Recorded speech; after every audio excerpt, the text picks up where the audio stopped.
Hi guys, it's Risa. You can see I'm not in my kitchen. I'm in my mom's kitchen because I have a special treat. We are making cabbage borscht for you today. So you're going to need a nice sized cabbage. Now my mom uses a massive pot.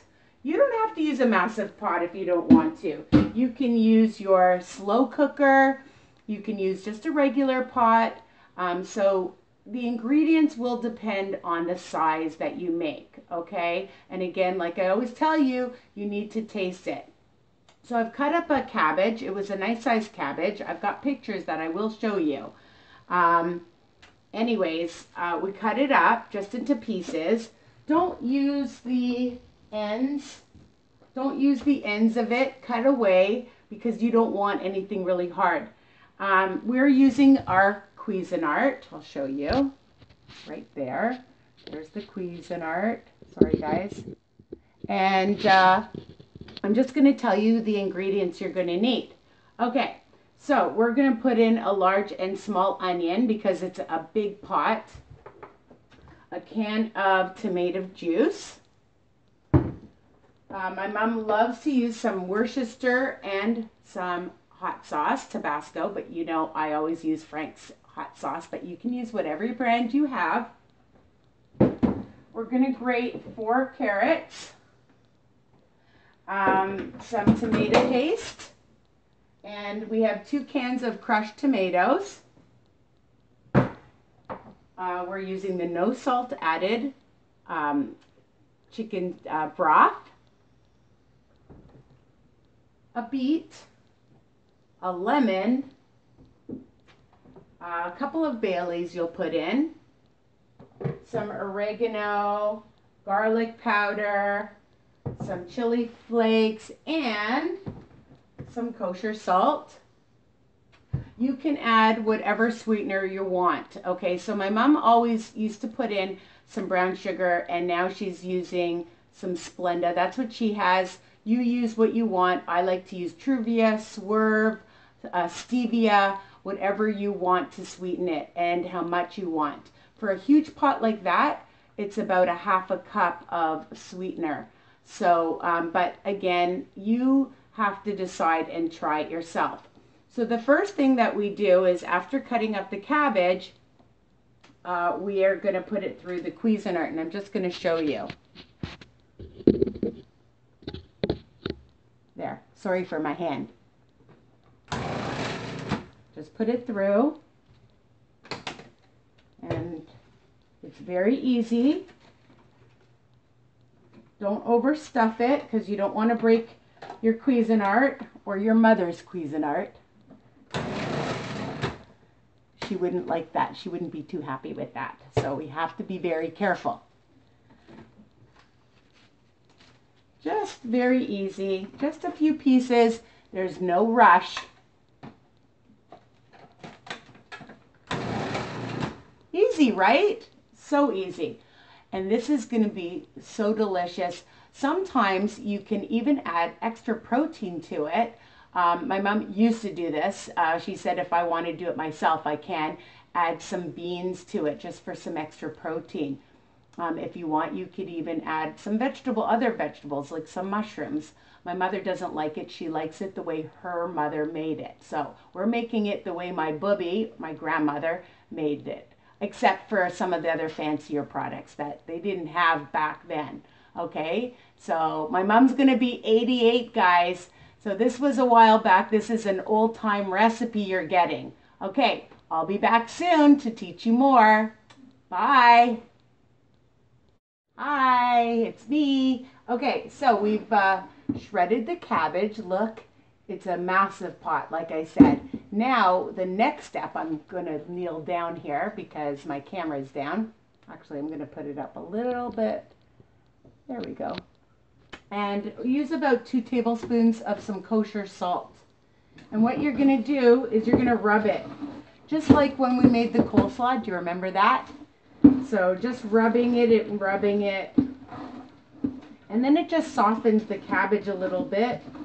We're going to add water, lots of cold water over the cabbage. Okay, I'm going to add just a little bit more. My mom says that it's okay because it's a big cabbage and it's going to be a lot of soup. So we're just rubbing it. I'm rubbing it. You're going to rub it.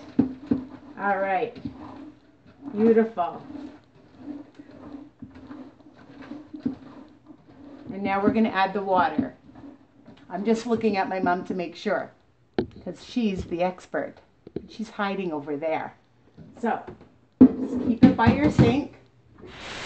And we really don't measure how much water. You just want to make sure that it's covered. Right, Mom? She says yes. So we're just adding the water. And it's going to be so good. You're going to love it.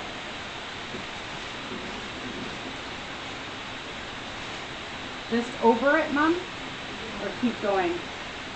More than just a little bit over. All right, that's quite a bit of water. Oy! This is one heavy pot. You take a look, Mom. What do you think? Good? A little bit more? All right, Mom says more. Lots of water, people.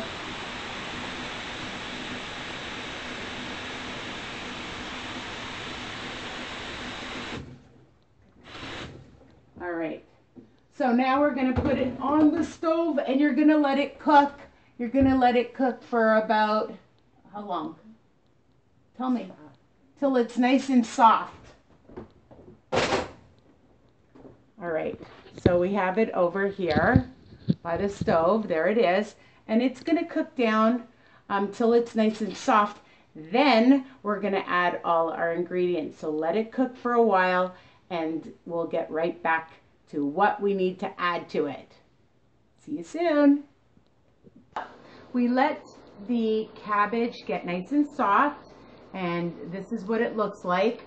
But again, it's going to be cooking down, and if you don't have a lot of time to just let it cook on its own first, you can add everything together, okay?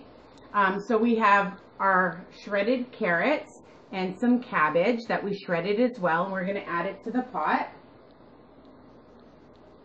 We let the water come to another boil. And now we have our onions, okay? And they're all pulsed and nice and small because you don't want huge chunky onions. Adding that.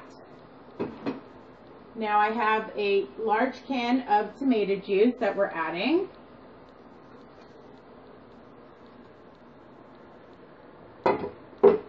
Because it's such a large pot, we're putting in 2 of the tins of crushed tomatoes.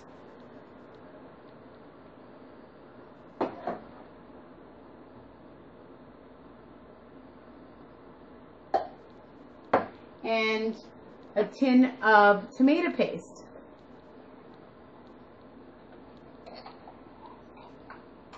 The fun thing about this is you just put it into one pot or a crock pot and you just let it cook for several hours. Like for this kind of a recipe, just like if you're making a stew or a chili, the longer you cook it, the slower you cook it, the better. It's going to be absolutely delicious. So we're going to add some garlic powder, about a tablespoon. Again, whatever you like. If you want a little bit more, you can add a little bit more.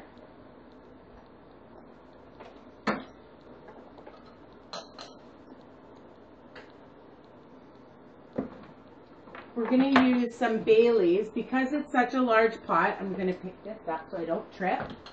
We're going to use about 4 bay leaves because it's a big pot. About a tablespoon of oregano. And again, it's what you like. If it's a smaller pot, you might want to just start with a smaller amount of herbs first and then see and taste.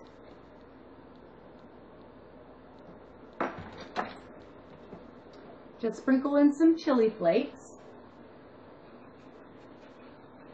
If you like it extra spicy, add more. Just a little bit of some Tabasco or hot sauce, just a little bit. and about a tablespoon of some Worcestershire or less. You can start with a teaspoon first if it's a small amount, a small pot, and then you can always add.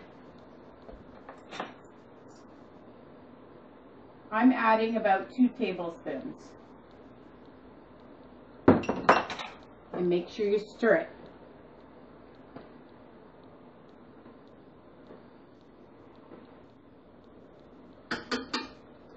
So, you're going to let this cook for a long time, okay? Probably a couple of hours.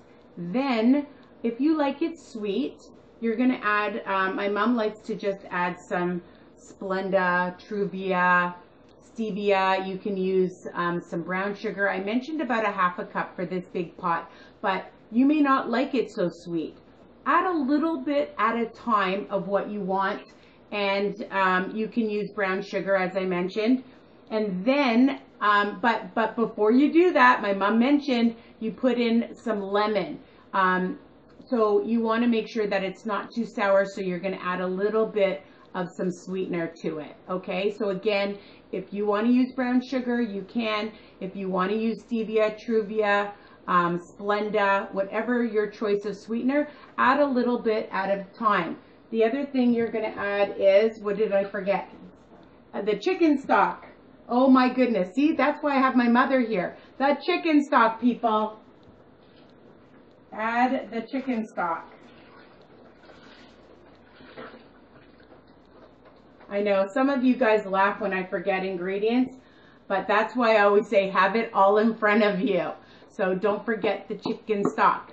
So thank you, Mom. My mom's sitting here supervising me. So this is our wonderful recipe. I hope you like it. It's so delicious. If you want to, so this is good for us vegan, not us, but you vegans out there, vegetarians. But for those that like beef, you can add a sugar bone, and what's the other meat, Mom? Flunkin, a piece of beef. You can go to your butcher or to your grocery store, and if you want to have a nicer, richer soup, but this is pretty rich on its own. So for those meat lovers, you can do that. And again, you can add some extra protein by adding some beans to it if you like. So let it cook. The longer you let it cook, the better. And oh, my mom wants you to know that afterwards you can eat it with a potato too. Add some potato to it. It's delicious and nutritious. So, love you guys. Don't forget to subscribe and share this amazing recipe. And come visit me at Risa's Recipes and Weight Watchers Tips. Love ya. Bye-bye. Here's the cabbage borscht all ready for you guys. I think you're going to enjoy it.